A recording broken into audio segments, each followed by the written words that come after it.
রাব্বি হোসেন। রাব্বি, তাদের কোন কোন মামলায় গ্রেফতার দেখানো হতে পারে?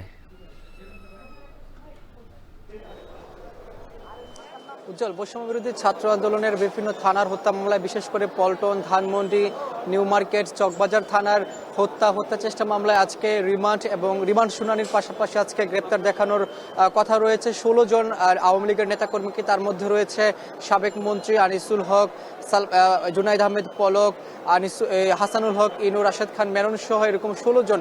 যদিও এখন পর্যন্ত 7 জনকে আদালতে তোলা হয়েছে। তাদের মধ্যে রয়েছে সাবেক মন্ত্রী আনিসুল হক এবং ঢাকা বিশ্ববিদ্যালয়ের বা ছাত্রলীগের নেত্রী বেনজির হোসেন নিশি, রয়েছে সাবেক স্বরাষ্ট্রমন্ত্রী মোস্তফা কামাল উদ্দিন, রয়েছে এখানে পুলিশের একজন পুলিশ সুপার তানবীর রবিন, তিনিও এখানে রয়েছেন। তবে এখন তাদেরকে গ্রেপ্তার শুনানিগুলো চলছে, তারপরে রিমান্ড শুনানি শুরু হবে। এখন পর্যন্ত সকল আসামি এসে উপস্থিত হননি এবং এখানে রাষ্ট্রপক্ষের আইনজীবীরা রয়েছেন, আসামি পক্ষের আইনজীবীরাও রয়েছেন।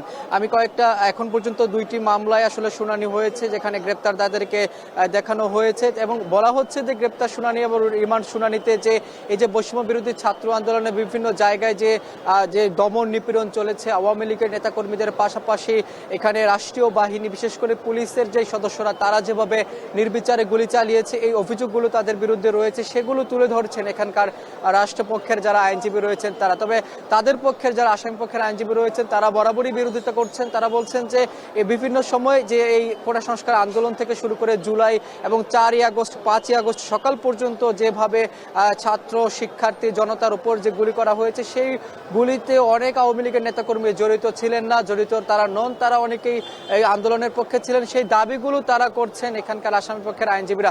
তবে বাকি যে আসামিগুলো রয়েছে তাদের রিমান্ড শুনানি এবং গ্রেপ্তার শুনানি কিছুক্ষণের মধ্যে অনুষ্ঠিত হবে। এখন 7 জনের গ্রেপ্তার এবং রিমান্ড শুনানি চলছে। এই ছিল আমার কাছে সবশেষ খবর।